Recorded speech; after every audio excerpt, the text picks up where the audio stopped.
see the fight?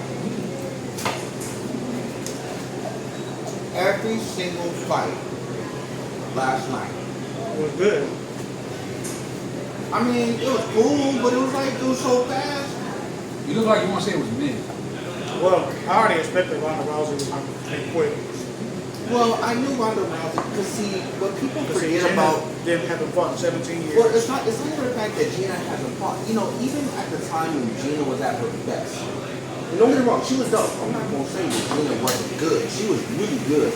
She was like before Ronda came around, she was the one.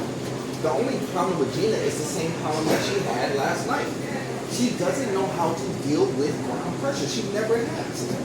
Anybody who has known her in MMA, she never. Ever since she lost that fight to Cyborg. Because the thing was, everybody figured her out. That's why she had to get it out. It's because it wasn't the fact that Gina was bad. It was like, oh, we know if we get you to the ground, we, do side control and just, cross. She doesn't have they never fixed her background control. So she was still exploited. Yeah, because she's still, Gina is still one of those ones is that she's a little bit too concerned about not getting hurt or getting something like her face messed up or bloody or anything like that.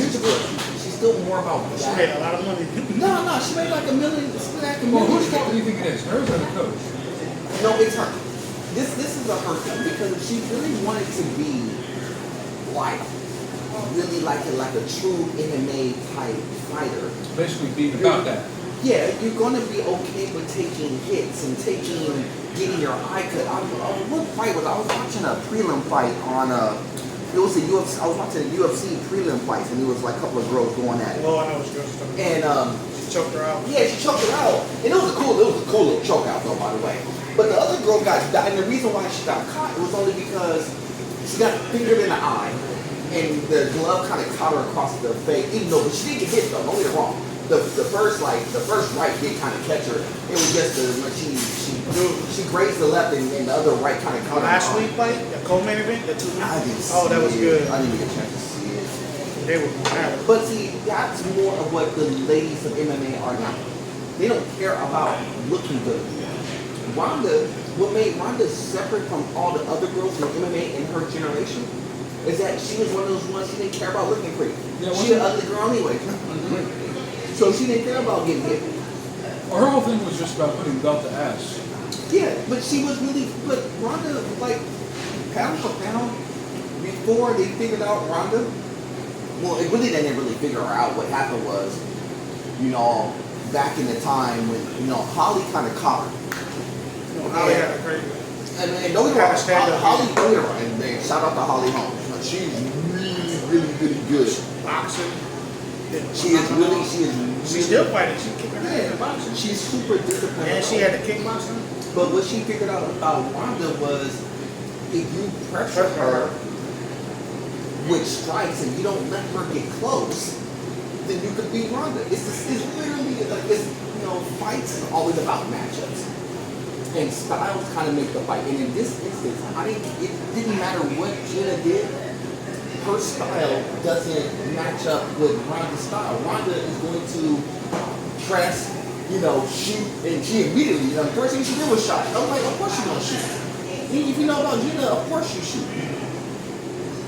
Now, the other fights, the Francis Ngannou fight, that was actually pretty good, even though it didn't go long. It was good. But it went exactly what I thought it was going to be. Francis he just got hands like that. He looked like Mobile.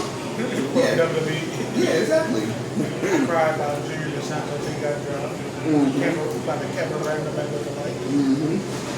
Nate Diaz, I already knew that was going to happen. Nate Diaz, he's not built for anymore.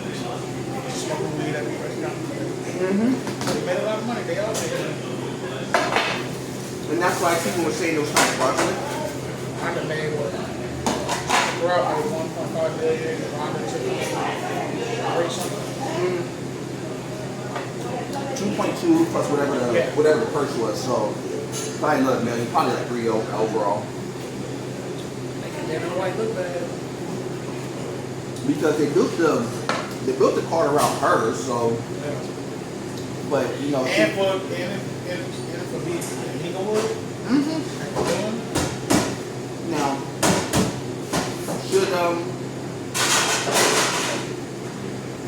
like the question is, should Ronda fight again? I'm pretty sure she is. The answer is she's going to, but should she? Maybe this depends on who that matchup is. Who do you want to put in front of her? Who's like older in her bracket? You know what? I wouldn't mind seeing her and Manisha take running back for a time. I haven't seen Nisha get busy in a while, so I don't know if she still got the goods or not. I ain't sure get busy. Or let her fight Cyborg. They never fought. That's a bad matchup. The reason why Ronda avoided Cyborg and Cyborg avoided Ronda was that, you know, they are really a lot alike. People don't understand that. Cyborg and her was they're really technical. They just signed the fight for Conor McGregor and Max Holloway for July. That's gonna be. Well, but did you know he's sold? We'll see what Conor McGregor we get. Did you know he sold his wine, his whiskey? Yeah. You sold the company? Yeah. Mm-hmm. Conor McGregor. How much? I think it was about $5 billion. $5 billion? Damn. No, his thing was Irish. His thing was legit. No, So How old is Ireland. McGregor now? McGregor is 30. He's got to be 38. 36. Okay, so it's like almost 40. Yeah, So he but- probably got a couple more fights in him, Yeah, like real. but they got some big money for that. No, it's just like the like whiskey. Well, anything liquor is big business depending on if you can move it. That's why Diddy got too far above his head, because he's making money off Ciroc. He was making like money hand over fist. Just had a Ciroc, and that's why he thought he was more than what he was. And that's why he's trying to get him off of it. Ultimately, will land him in jail. Speaking of Diddy, he should be coming out not too long from now. Already? Got about a year left. Damn. That wasn't even prison. That was just detention. You gotta do that. He'll be on that. And he protected destiny. And he's just like Drake, trying to get his lick back. Drake trying to get his lick back right now too. He's trying to get his lick back. He said, nah, he didn't drop. You see, Drake, he done dropped 3 albums in a row, trying to get out of his contract. He said, look, since I'm getting out of this contract, I'm gonna pop shots at everybody who was like mad at me. Kendrick, Joe Budden, all them he trying to fire away. Even though the album's kind of, I ain't gonna say it's great, but I ain't But gonna what say if it's trash. Kendrick? But what if Drake and Diddy teamed up and they called their album Double D? First of all, it wouldn't be. I'm gonna tell you how not far-fetched that is. It's probably a sell. I'm gonna tell you how not far away that is, because Diddy comes out in about a year and some change. Drake is technically, since he dropped all 3 albums at the same time, he's out of that Universal deal. So he doesn't have to even worry about, he can go sign with whoever he wants. Just don't think that everybody ain't gonna throw him a huge bag. So now that we're on that topic, I got a question for you. What was your reaction for Kevin Hart and Cat Williams? Oh, that's a different conversation. Hold on. I'm spicing it up. We on? No, yeah, you know. Okay, go ahead. Because I've been wanting to ask you that since that happened. Hold on, let me check something real quick. I will answer this question. Hold on. No, we good. No, this is We absolutely good. All right, so Kevin Hart, Cat Williams. Introduction. You the DJ. You the golfer. You You got the sound. So I'm Bruce Buffer today, and in this corner, You're the MC. and in this corner, like Bruce Buffer. Don't get it wrong. Bruce Buffer got good. I mean, if you saw UFC, that's he was wilding, winking at people. Bruce would be wilding now. And now. All You know. It's either that or the Wiggles. Forget the Wiggles. Anyway. So, PVC Podcast Crew, y'all know how we get down. We back at it outside as we normally do around this time. But before we get too far into the conversation piece, let me introduce my squadron, of course. You know, like we like to do at this time. throw your hands up in the sky. Oh, say what's up to people. What's up, people? We're back at it again, sitting at the table, talking PVC business. First and foremost, you know, we always like to show love and respect to everybody who's been rocking with us, following us, and giving us good feedback and stuff like that. So it's always an honor and privilege to hear what you guys always got to say, you know, and we all still alive, thank God. So besides that, I'll pass it on to my boy Vic. Vic, say what's up to people. Hello, everybody. This is PVC Podcast Crew, shooting another episode today here at Mr. Pete's as always. Shout out to them for making pretty solid food at reasonable prices. But besides that minor advertisement, today we're going to be coming at you with a topic of hopefully entertaining conversation, or at least insightful. It's always a pleasure here to get together with my brothers and shoot another episode. So as always, please. Hey, I lost my train of thought. no, don't worry about it. Don't worry about it. I'll jump in right around the sign. Now the beans are hitting different. There's something in it besides cheese. I am the salad man, Cam, aka Nerd Boy Fresh. Freaky. Follow me on the gram and all that good stuff. You know how to get down. Don't get it twisted. He eating salad because he gets that green. I'm green. You know how we do. Anyway, back to your topic. So, Cat Williams and Kevin Hart. In what context? So, for the ones who are not initiated, about a few days ago, they did the roast of Kevin Hart, and one of the surprise guests was Cat Williams. First thing Cat Williams said right out the gate is like, "Dog, you ain't that much of a celebrity if you got to bring me out here." He came out there. He said, "You got to get the enemies out here," and he came in bombing away. And I was like, first of all, funny, but cool. And he was don't get it wrong. Cat was bombing away on Kevin Hart for a few minutes. Don't get it messed up, but. No, but it's supposed to be. This when you do these roasts and stuff, you're supposed to get bombed on. It's just what it is. It's supposed to hurt. Now, you know who amazed me, though? Who was the one for Cheryl Underwood? When she made that comment to old boy, he's like, if you would have said trigger, bigger, or motherfucking, you would have made it out of Inglewood. You sure would have. I know every hood aspect in that audience stood up, started clapping. You sure would. Because don't get it twisted. You got to remember how Cheryl Underwood is. I mean, these are real comics, real hood. They shoot jokes, but they take that stuff very seriously. Now, going back to the Cat Williams, Kevin Hart thing.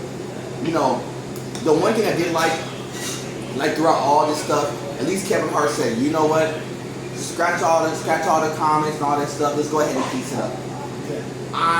That alone. Now, see, Cat didn't come out there he kind of thought he was going to piece it up, but it's good that Cat said, look, Kevin said, look, let bygones be bygones. Don't worry about all the drama. Hey, let's just piece it up. We're going to keep moving forward. We're going to get after it. Now, I'm cool with that because sometimes what's most important in situations is that even if you have beef with somebody, sometimes somebody got to be the bigger man to be like, hey, make amends. Yeah. Hey, we just gonna piece it up. Let's get after this money. Let's go do some collabs. Let's go figure this out. Now, you just made a good point, Cam. Now that they made amends and kind of squashed up the beef, you think they got a future project in store for them two together? They got it. Here's what I think. That's like making Drake and Kendrick Lamar make amends. Yeah, but see, that's what I'm saying. Because anything could get pieced up. If Kevin Hart and Cat Williams could piece it up, I'm pretty sure Drake and LeBron, Drake and Kendrick, Drake and Rick Ross, Drake. I could go on and on. Jake and Joe Budden. I got enemies. Yeah, I mean, you can piece it up. I mean, that's what I'm saying. You can piece this up and be like, let's just bygones be bygones and just get after it. Let's get this money. But it takes time for that to happen, and I agree. Sometimes y'all need time and space to figure out what y'all want to do. That's the one thing I like about Cat. It's like, look, Hey, we pieced it up. They shook hands. They hugged it out. And here's what I think. What he you said. know what I think down the line for real? Like to answer your question, Uh-huh. I think that they either got a movie project that they could probably kick around, which will be really good. He By said, the way, judging by his dance, wow. it don't need all that shit was funny what Cat Williams said. Mm-hmm. And Gina Hall, oh my gosh, she looked so fine. Sitting up there, showing all her goods, but funny as hell. Everybody did a good job. The turnout was good. The one who shocked me the most was Tom Brady.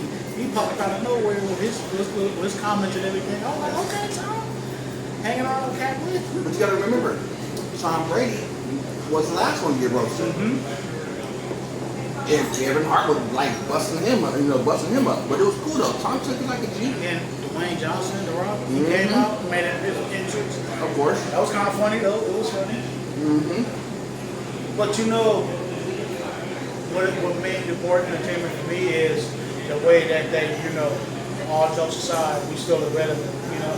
And it's nice to see certain, I'm not just saying different ethnies as well, but it's nice to see, you know, a band of brothers, you know, who all come from the same struggle, make amends, and you know what, they just have a night of fun, you know, that's keep pushing forward, let's keep rocking, whether you like me or not. And that's, you know, that's another thing to take place too. And you never know, if something historical might be in store. You know, what, not just Kevin Hart and Cat Williams, maybe The Rock in general, all of them together doing a project, I can see that. What would it be? It'll be funny, I know that. So obviously it would have to be a comedy. Central Intelligence 2. Yeah, I can see that. CI 2. I can easily see that happening. They gotta bring that one lady back. She was so hilarious. What's her name? The one who broke his fingers. That was funny. But see, the lesson in it all is anything could be made amends.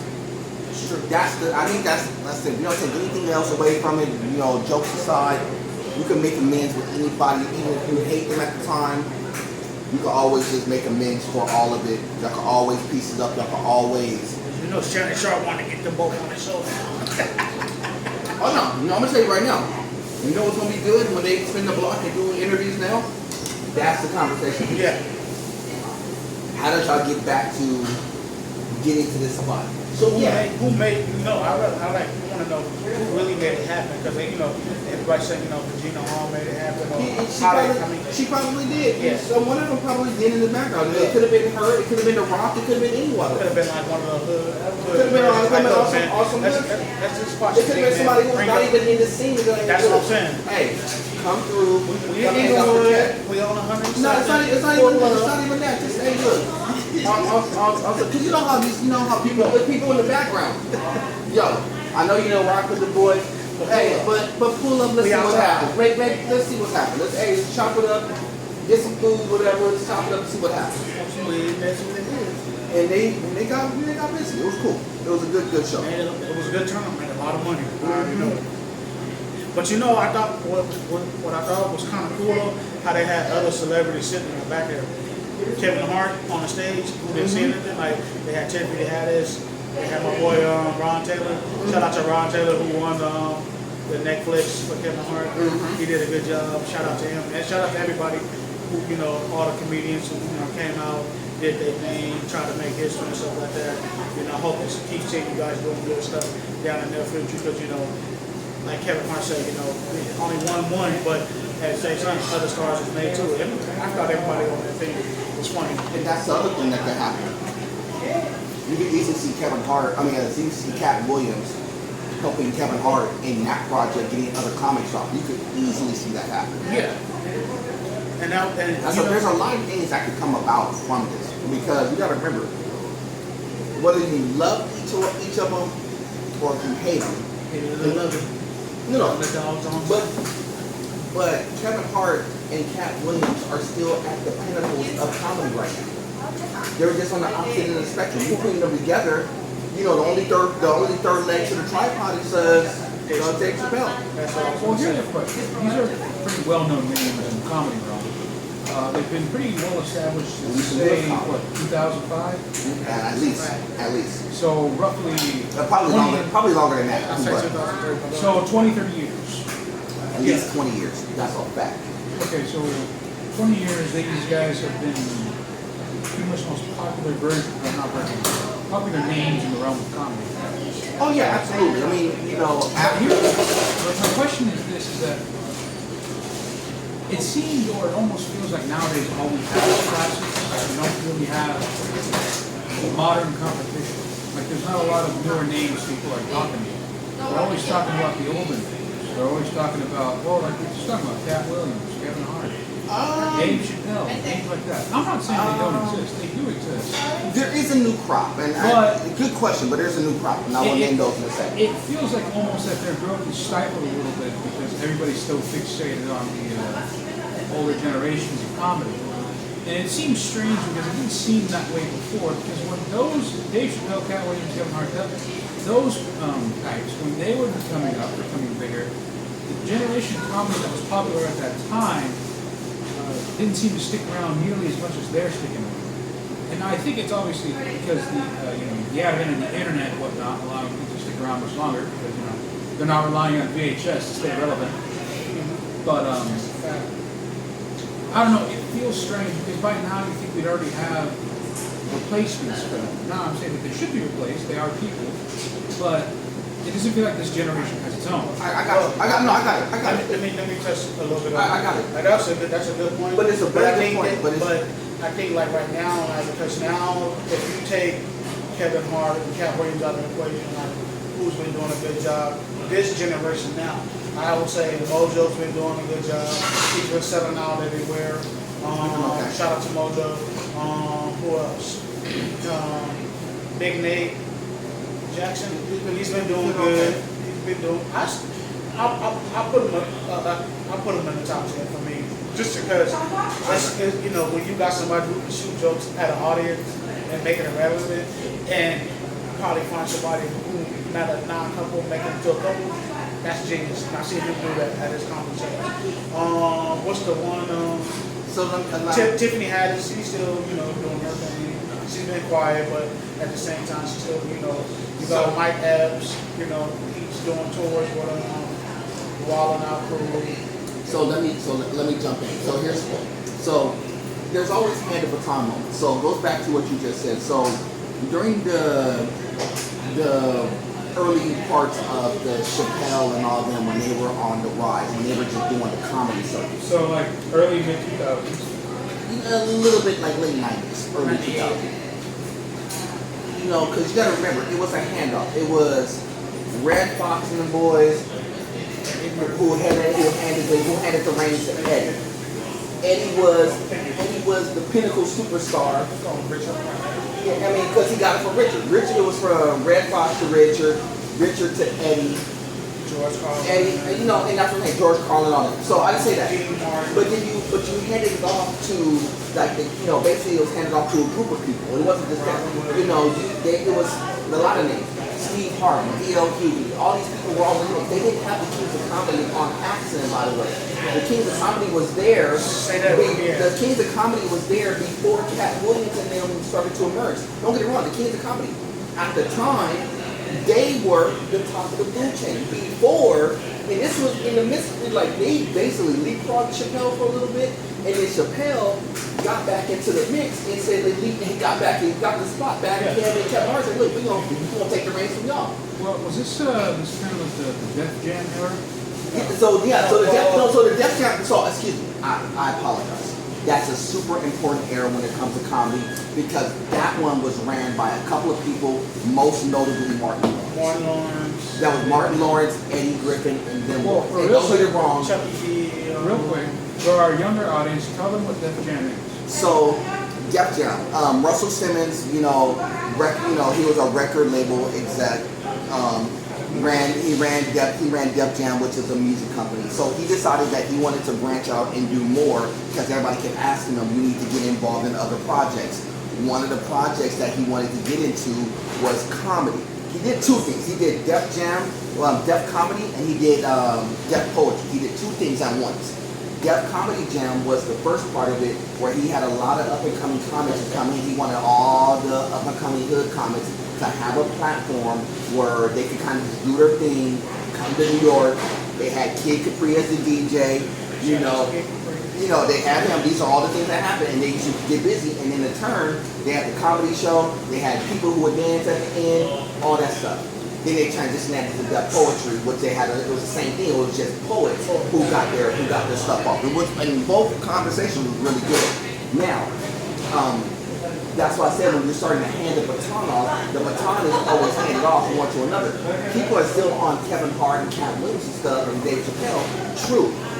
But in the same conversation piece, there is a Matt Rife, there is a Ali Sadiq, there is people who are, they handed them, there's people who's next up, Ali Wong and what's up. These are people who are next up. So they already kind of handed the baton off. It's just they're still early. They're gonna be the ones who's going to. So Matt Rife is just what's old white boy's name who oh my god he got a podcast too. He's gonna kill me. What's the old boy name who's always rocking with Kevin Hart, the white boy, the comic. Give me a second. Oh God, I don't. Will Ferrell? No, not Will. Shout out to Will Ferrell, by the way. Oh my God, Gary Owen. Gary Owen. I had to get my verbs again. Shout out to Gary Owen. So Matt Rife is just basically he's just basically Gary Owen. Yeah. He's just a little bit more edgy in what he does. But they're both one and the same. Don't get me wrong. Shout out to Gary Owen, by the way. He's actually been doing really good, selling out his own shows respectively and stuff. So the baton is always passed. But you know what always happens when you start doing really well on the comedy circuit? You either get one or two things. You either go the Martin route and get a TV show that rocks, and then you get into movies, or you go the Kevin Hart route and you just get movies, and that's where you are. So you don't have to do it. Jamie Foxx is another one, by the way. Yeah. And the only reason why Jamie Foxx doesn't stand up anymore because he did so well in movies that he don't have to do it anymore. But that's what happens with him. That's just like, and I know it's gonna be kind of organized, but look at Tony Hinchcliffe. Look what he's doing. I'll give you other names like Bert Kirschheiser. Yeah. Y'all seen old boy? He got a podcast. That podcast is rocking, by the way. He be cooking food and getting all the way. He can all the way. But he be wildin'. Don't get it wrong. It'd be hilarious. But he good though. But I like how all different ethnies be on this podcast show. Because he'll have Miss Pat. Is she funny? And she okay. That's a good example. Look at Miss Pat. But see, that's a lot of. Look at how Miss she did. Pat's been around for a while. She got her own TV show. She got her own judge show. Shout out to that. Don't get it twisted. Her judge show is legit. No. But what I'm saying is that the comics that are good don't be on the circuit anymore. Yeah. Kevin is just one of those rare ones who just so happen to be on the circuit from time to time. Look, man, I got some bread. I want to branch out. I want to start helping. So when Matt Rife gets off the circuit, they're gonna put him in a TV show and let him rock. Just like they let Gary Owen did. Gary Owen had a TV show. He didn't do all that great, but he had one. Yeah. And guess what happens? When you don't be doing well and you don't have a lot of movies, guess what you do? You go back on the circuit again. But that doesn't mean that they're bad. That just means that that's just how it goes. Kevin Hart just did so well in movies, you don't have to be on the circuit. Jamie Foxx did so well on the circuit. He did a couple of shows, did really well. Did some movies, did really well. You don't have to go back on. You don't have to go on the show. Jamie Foxx show. And here's the thing: Jamie Foxx can go on tour right now and do just fine. You know who's been doing well on tour as of late? Chris Tucker. He been doing really good on tour. I just saw him a year ago. Say that. Chris is doing well. He's still on tour right now. He's getting all the way there. He should have been. He should have been in the One Direction movie, but different conversation for a different day.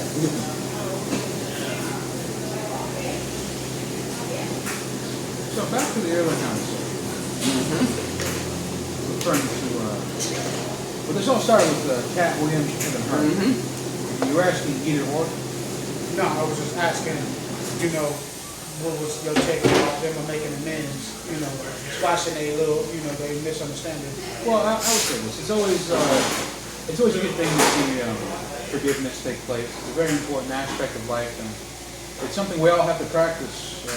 That's true, but what made it more interesting, you see grown men, let me rephrase that term, grown men, to be on national TV, to sit there and say, you know what, let's make amends. And a lot of people need to start seeing that, especially younger generations too, because you know it's not every day you see guys put their egos on the side to come together and make something special, regardless of the situation happening between them. At least they came in front of millions and give Kevin Hart credit for that. It took some big balls to say, you know what, man, even though he was a little tipsy, but he came out and said, man, you my brother, can we start some gigs? Can we make amends? Can we go? And give Kevin Hart his credit, give Kevin Hart his credit too. They both deserve flowers. Well, here's the thing. It's always good to see that, and it's not shown enough. Because, say that again. It's a good thing to see, and it's not shown enough. That's true. And it's very important, because the most powerful thing anyone can ever do is forgive someone who's wronged us. Because it's not easy to forgive. Not real forgiveness. You see, I think one of the things people forget is that just because you say, I forgive you, that doesn't make the emotions you feel go away. Forgiveness is an active work, meaning you choose to no longer bring it up, you choose to no longer focus on it, you choose to no longer think about it, and you're choosing to never throw it at them in another argument. It's forgiven, it's gone. Though you remember, you choose to lock it away. You may still feel something for a while. And that's normal.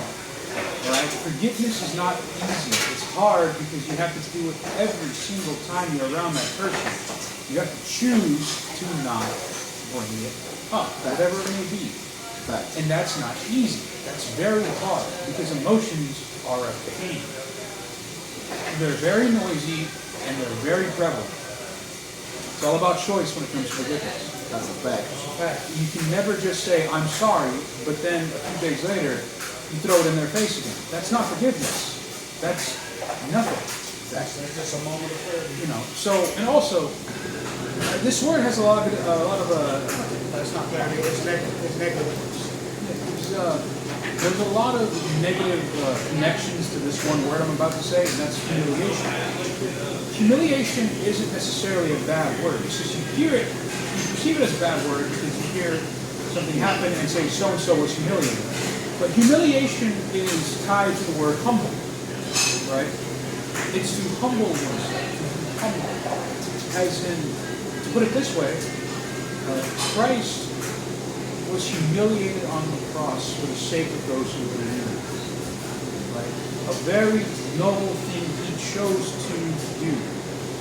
That's the kind of forgiveness that should be practiced in the hearts of all. It's a choice. It's a humiliation of self, a humbling.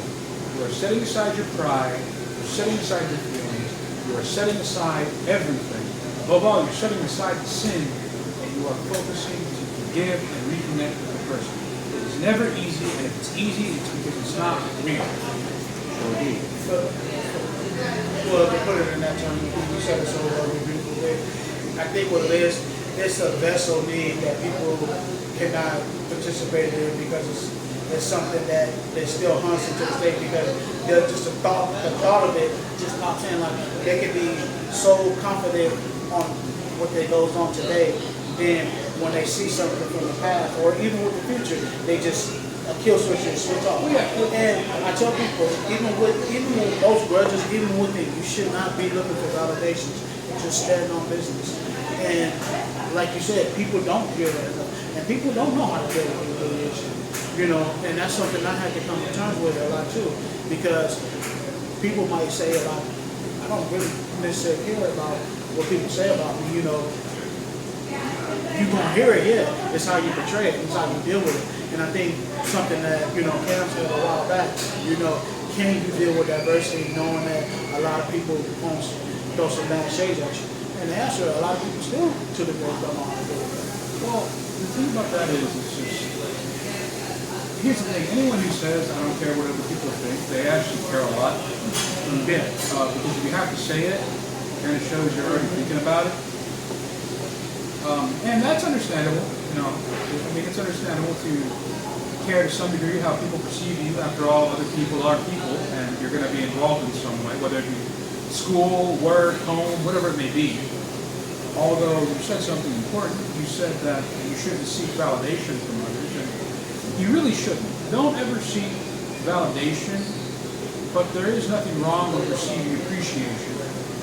There's a difference between the two, and the difference is that one is appreciation of a person, one is appreciation of a person, the other is a validation of either thought or action, I would say.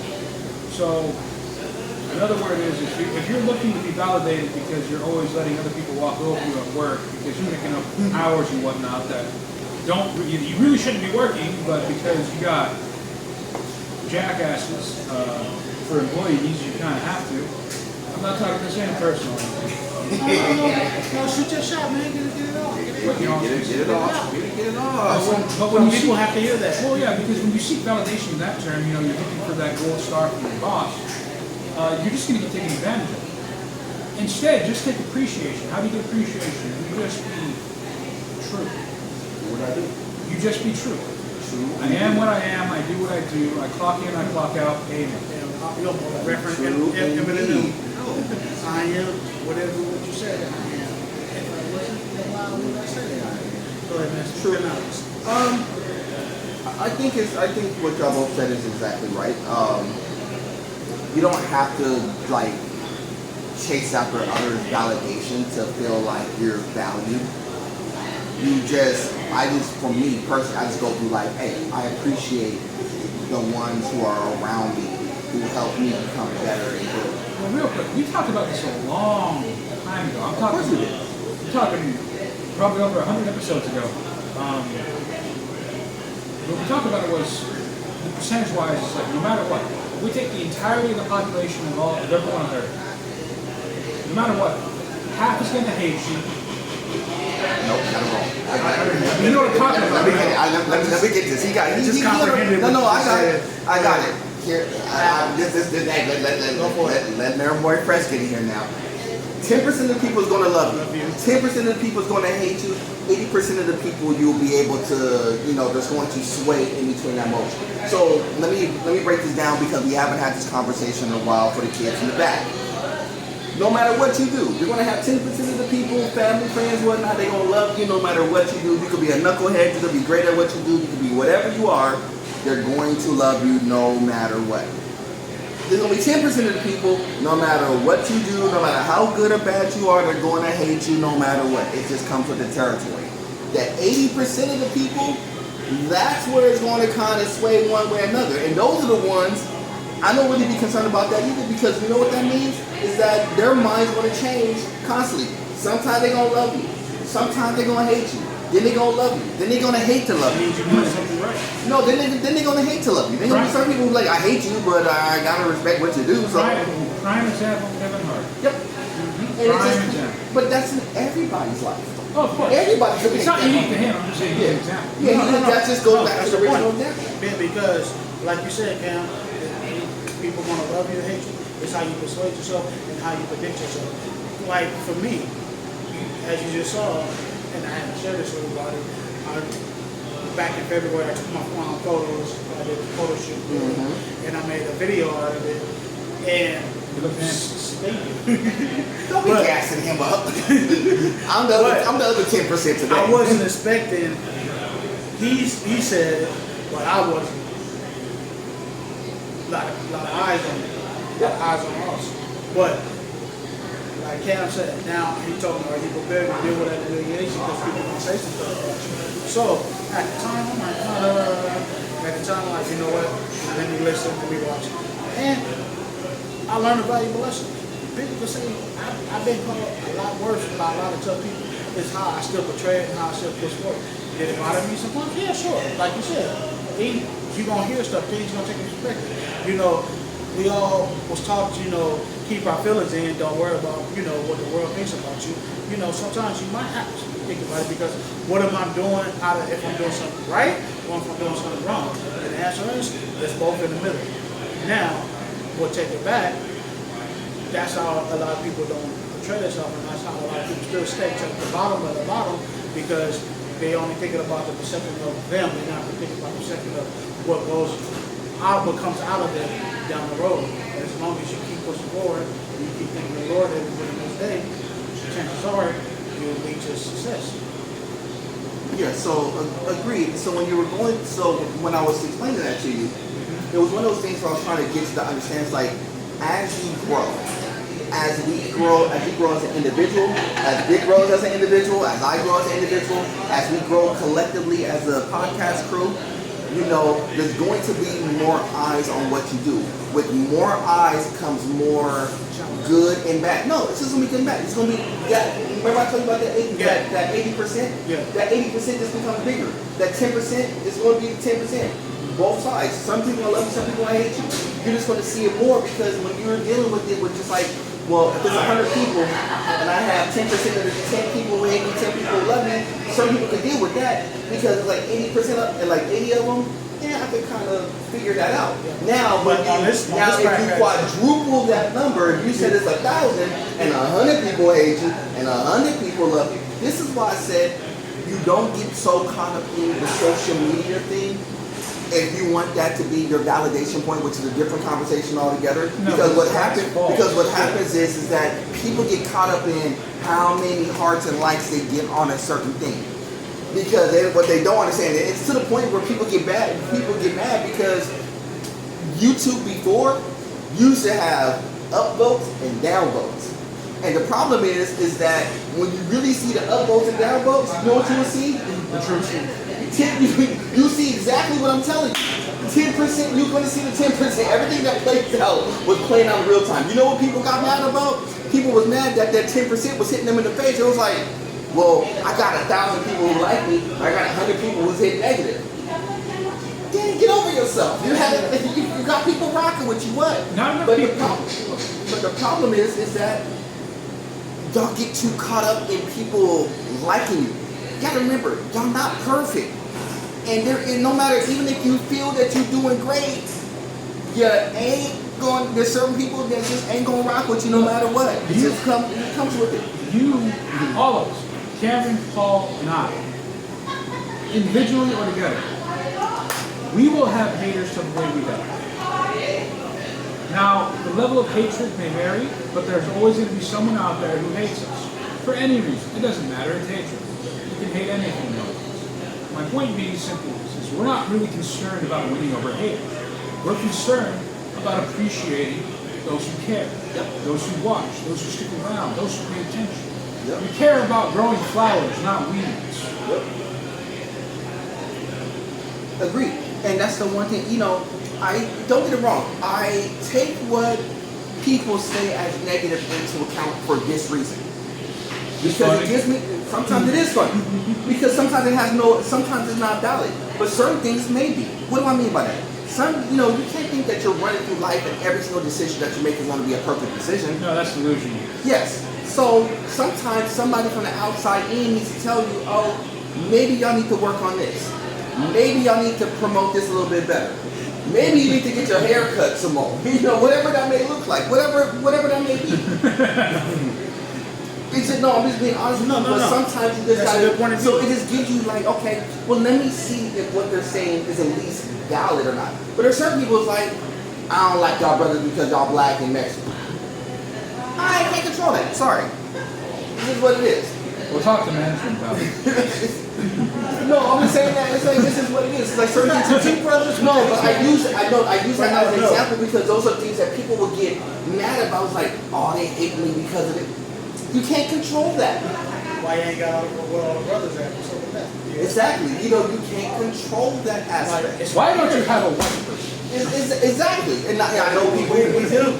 We ain't brought him to the table. He's locked in the freezer. Shout out to my dog Ron. We're doing a Ron PVC episode soon. We got to do that. Yeah, we got to find out. So, yeah, we got to talk to him. We got to talk to him also real G stuff. Anyway, different conversation. Kidnapping. It's not that hard. I know we should shift gears a little bit. I want to talk about crazy topic you was trying to talk about in the car on the way up here. Well, that was something. That was something that between us. Because you already answered the question, but since you want to throw this on the table before we get out of here, I'll say this. I'll say it. Is it necessary to give your spouse a Mother's Day gift, even though that she's not your mother? You better elaborate for the people in I'm the gonna elaborate. back. So, what I mean by this, say for example, if you with your girl, if you married to her and y'all got kids already. Now the kids are up to age. I'll say at least 19 to 20 years, depending on how many we got. But is it your responsibility? He's trying to be funny, depending on how many you got. He's trying to be funny right now. Is it responsibility on the guy to still make sure that his spouse still get a Mother's Day gift, even though that's not her mother, his mother? Oh my God, this one here. So I'll go it this way. I'll let Cam spew a little bit while I talk. It wasn't a topic, but since y'all want to go with No, it's a closing topic. We gotta go with this one. Real quick. I don't know if we said it last time, but belated Happy Mother's Day to all the moms in our First of all, audience. back. Kudos to giving birth to that kid. Good job. the way you said it. Hey, the subject. C-section, yeah. She's still a mom. Still a mom. Go for it. Y'all gonna go on a different path. Y'all don't want to go there. No, but not seriously. Like you PG up. If you're in a relationship with a lady and you two have had kids together, on Mother's Day there's a hierarchy to it. Obviously, if you still have your mom and she's still alive, she takes priority on Mother's Day. She's the one that made you. Therefore, it's technically her day. So whatever you do, say if you're going to take her out to dinner, I mean, if your mom and wife get along like that, then ideally you would take them both out to dinner or something. But for most people, that's not the case. Hey, he's keeping it strong right now. He's keeping it strong. He's keeping it strong J right now. It's Because in all honesty, First of all, that's funny. right? So ideally, if you can, you double whammy it. All right, you package it together. You just now caught it. It's cool though. It'll hit you later. But in all seriousness, Mama takes priority. Mama takes priority. All right, your own mom. Then your wife, hopefully, your wife comes second. Now that one's a little more personal, a little more something you wouldn't give your mother, right? Because that's your wife and your children. Now also, you have to take into consideration the age of your children. If your children are still actual children, and not, say, at least teenagers, then it's up to you to set the example of what they should be doing for Mama on Mother's Day, by what kind of gifts you get, by what kind of attention you show her, by whatever events you take her out to. You want to set a proper example for the kids, so that when they can start providing, start working, and whatnot, that they can give Mama that kind of gift, whatever it may be, whether it be a card or taking her to the movies or dinner or something where it's clear appreciation for the woman who carried you, right? But if it's not, then it leans on to you. Basically, a lot of it depends on the age of the kids. If the kids are still kids, then you got to do double the work. But if the kids are adults, then that holiday is more about the kids celebrating their own mama. Though granted, you should still do something for her, just nothing as major, whether it be dinner or a card or something like that of that caliber. It's up to you. But in a perfect world, Mom and your wife are good friends, and you can take them out and celebrate together.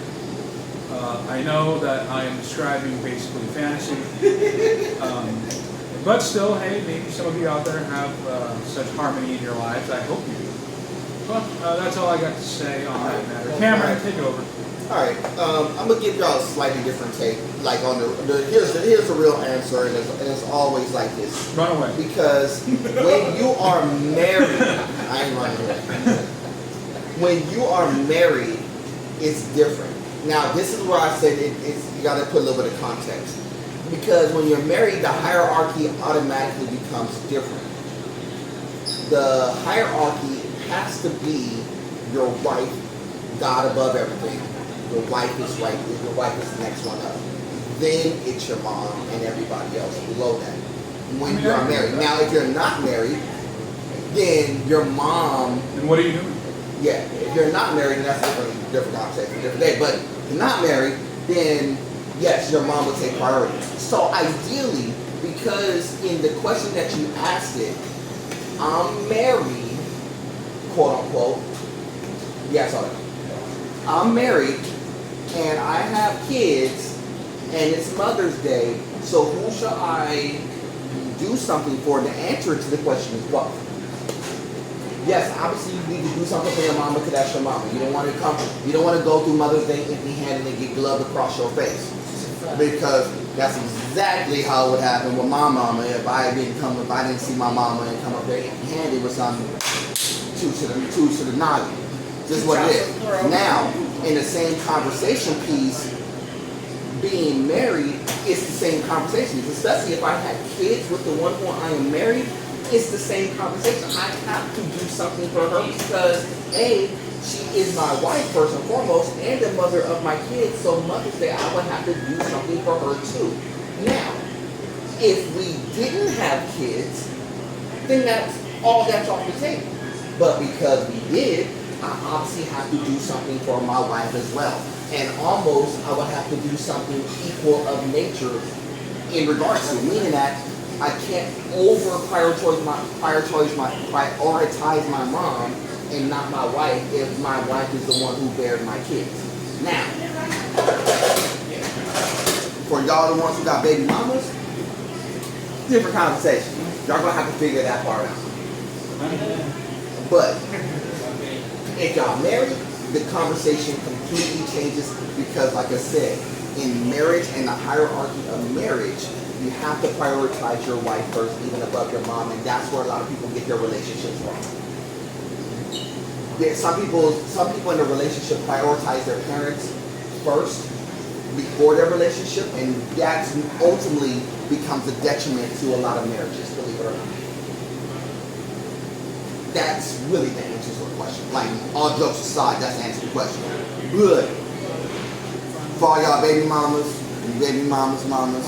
You know, how did you guys get it? One more quick thing. Y'all were talking, we were in the car before you pulled up talking about GTA 6. I know we kind of referenced that real quick.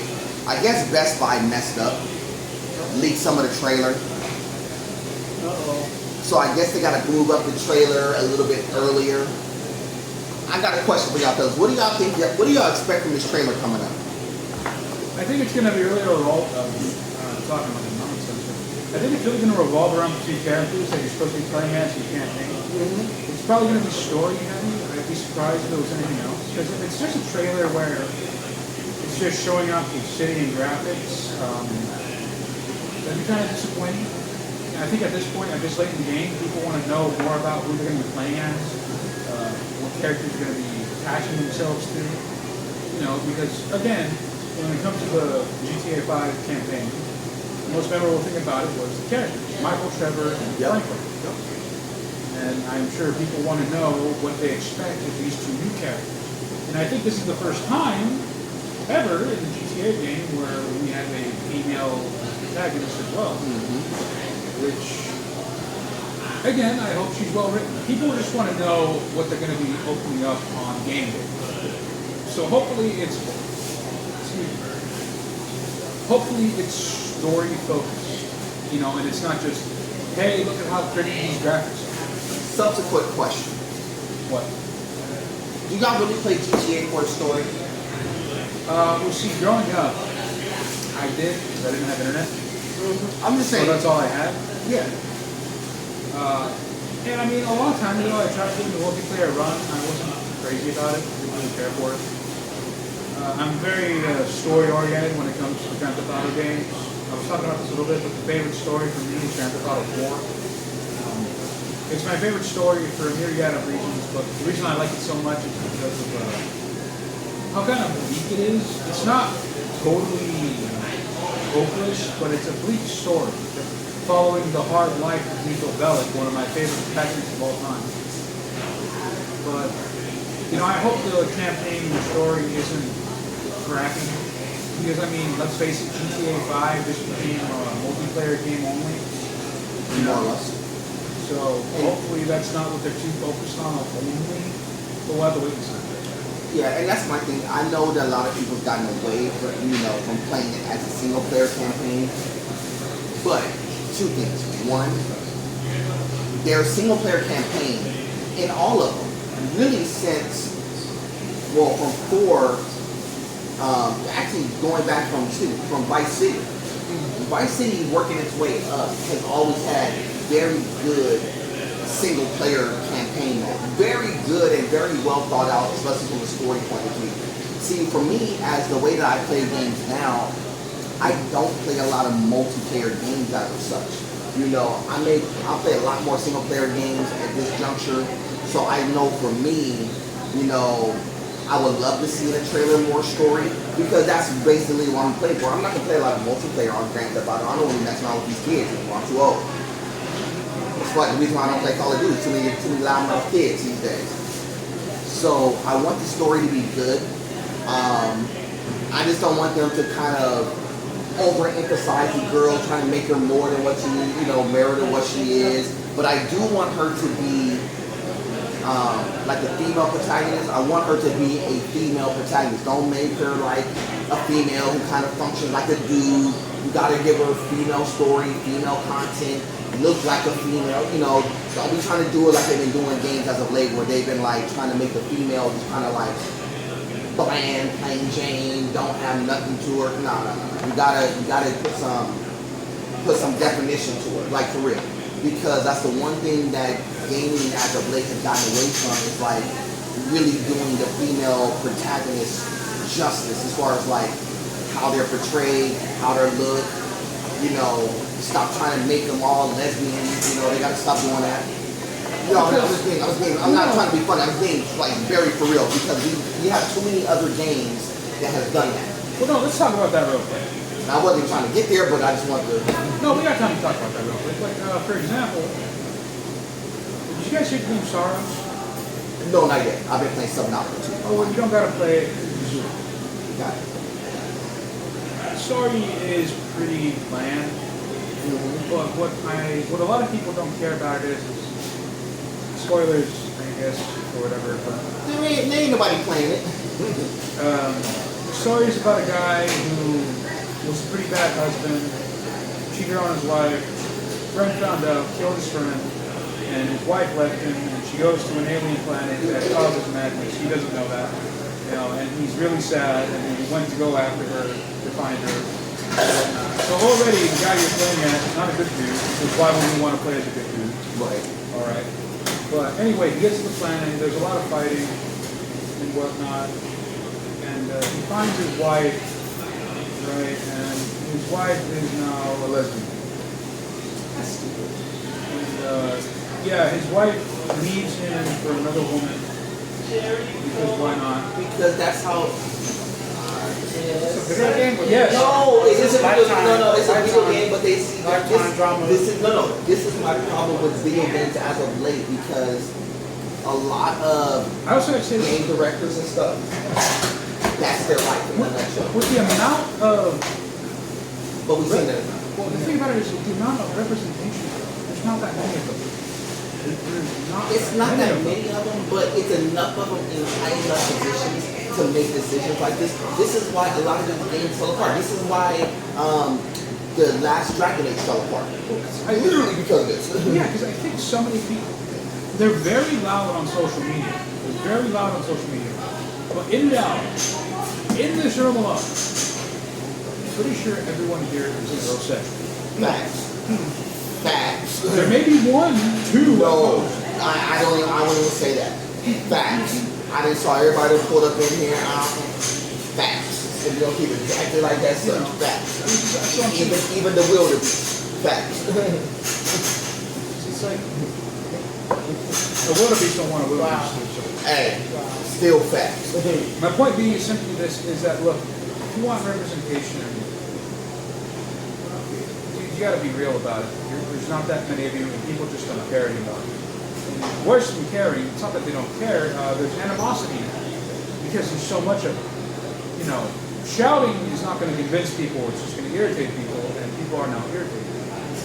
They don't want anything to do with it anymore. They just want something good. What's good? But actually being a character who is noble, not saying perfect, but noble individual, who has conviction in what they're feeling or doing or whatever. I talk about movies, video games, all that stuff. You know, people want strong characters, right? Not stubborn. There is a difference. Yes. There's a difference between strong and stubborn. They're not the same. There's a lot of people who are stubborn in the world, and a lot of them are wrong. But people are just tired of it. They don't need to see dudes and chicks and chicks. Right. Which goes back to what I was the original conversation we had, because you had asked me about but it was like about you talking about like how it's like a lot of negative stuff going on right now.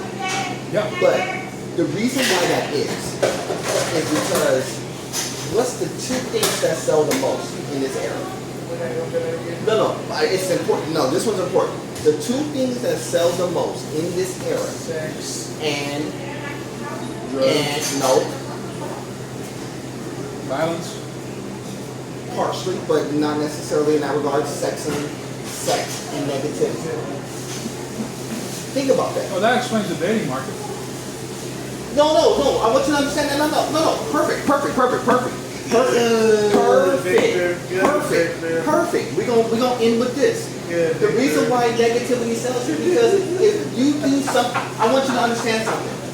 If you do something positive, that was no. If you do that was something positive, perfectly timed. no. You should have cut it there. No. We got it. No. If you do something positive, People gotta hear that. if you do something positive, you do something positive, it will not get any reaction because it's positive.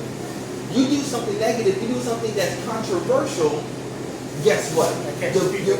Your views go up, all the antics. People like seeing negative stuff. People like to see that. That sells. Every single movie that came out has to be negative, just like the games. Games have to be negative now. You can't. Gone are the days of your Final Fantasy 10. And even then, that was a negative ending. No. I just say that because it was a whole thing about being in a relationship with the person, but the negative part was that the person who you were trying to get to, like trying to be with, was not there. He was dead already. But they still loved each other, so it was still a positive moment even within it. Gone are those days. Everything has to be negative. Everything has to be a fight. Has to be drama. We were just talking about this with the Cat Williams thing. The best thing about it was that they pieced up. But for a long period of time, what got the views for Cat Williams is that he was on Shannon Sharp and he said something negative about Cat amongst other people. Multi-million views. He gets on the Netflix thing, they piece it up, guess what? It ain't gonna get that many views. You know how long they gonna talk about it? Probably about time we finish this podcast. That's the nature of where we are right now. Unfortunately, negative sales at the same pace that sex sells, which is terrible, but that's what it is. Look at your movies. Even in the movies, you just saw the Michael Jackson movie, which was supposed to be a positive thing, but guess what? It wasn't. It wasn't. It just wasn't. But you should expect it that wasn't one. No, it's just there's no way. It has to have something negative there for it to sell. That's the problem with our era now, is that it has to be bad. The reason why you got Bad Girls Club, Love and Hip Hop, all that stuff, is because they're not watching because they want to see people get together. They want to watch people to see people fight and cheat. Negative. Social media. The reason why the dating market is cooked is because all you're getting fed is guys are bad because of this. Girls are bad because of this. Guys are bad because of this. Girls are bad because of this. So when you have all this negative being popped around, you're not finding people who are saying this is what's right in a relationship. And because of that, you're causing a big divide, and now nobody want to be with each other. Is it on Juicy? Yeah, exactly. Nobody wants to be with each other. And because of that, you have too much negative going on. Go ahead. Handing it out here, dear viewers who have stuck with us all the way to the end here. First of all, thank you for watching us to the very end. That's always appreciated. But to kind of summarize it all, remember this. It's really easy to be a hater. It's very hard to be a lover. Facts. If you want to be a lover, then you better put in the work. If you want to be a hater, Be a hater. yeah, if you want to be a hater, then just spew your madness. It's up to you. Easy to find. Shout out to Cody Rhodes. Well, besides all that, I wanted to say three things real quick. Important. First and foremost, shout out to my sister from another mother, one of my long-time teammates, Jasmine. She recently lost her brother a couple weeks ago. Rest in peace to him. My condolences to her and her family. So much love and respect to you, Jazz. Second, I want to give a shout out to my boy Matt, who recently received his purple belt last week. Just much love, respect to you. Shout out to Centerline and all the boys out there. All my family members at Centerline. And a close personal shout out for me. I want to give my shout out and respect to one of my cousins who just recently got sworn in over the weekend at the Compton courthouse. So now he's officially a lawyer. Graduated from UC Berkeley. He got all his credentials and credit. He got sworn in over the weekend. So I wanted to give my love and respect to my little cousin. Shout out to you, AJ. Much love and respect. All your hard work has paid off, man. And might need you in the future. Might need my cousin. I don't need it. Hey, unless you a business lawyer, Yeah. we ain't. But besides that, I love you, cousin. Much love and respect. Congratulations on all your endeavors. Like these little mafia people. Got to have one of them in the ranks who could. And last but not least, always remember people, you shouldn't look for validations, but you should always set on business. Regardless if people rock with you or not, you can only be you, you can only live your life now.